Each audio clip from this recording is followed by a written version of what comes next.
I've spent the last year and a half kind of maybe redefining myself.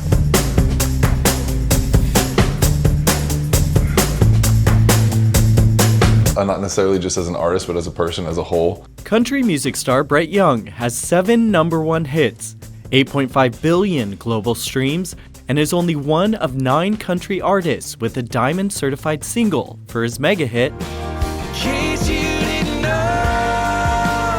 Brett may have signed with Big Machine label 10 years ago, but the 44-year-old is far from slowing down. If anything, he's pumped for what's next. I'm really into my diet and cardio. And in January of 2024, the 6'6" gym rat went all in on fitness, clean eating, and a decision to abstain from alcohol. I felt like it wasn't serving me anymore, and I needed to get that out of my life as well. And I think for a million reasons, one of the biggest ones, waking up with young children at 6 o'clock in the morning, it was an important one to take out. And so I replaced it with focusing on my health and trying to be around for my family as long as I can. How do you get Brett Young arms?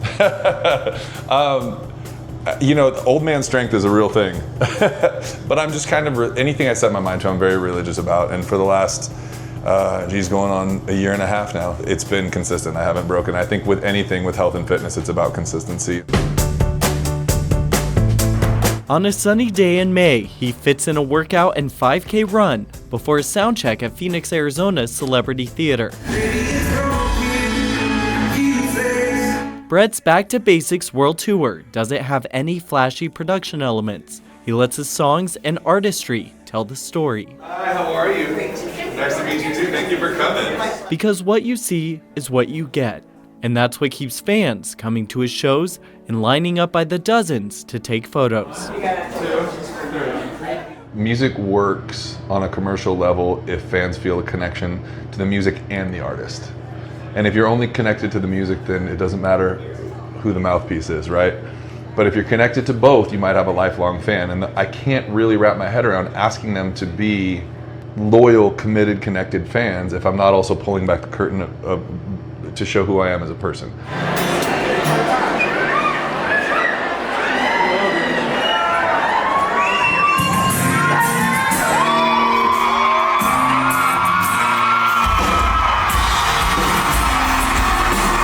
Brett's new album 2.0 is out June 20th. The 11 tracks reflect the chapter he's in: fitness, family, and fatherhood. The song he's most proud of is a duet with Lady A called Who I Do It For. The answer is his wife Taylor and daughters Presley and Rowan. It's my hope that they'll understand that I was gone for them, to feed them, to put a roof over their heads.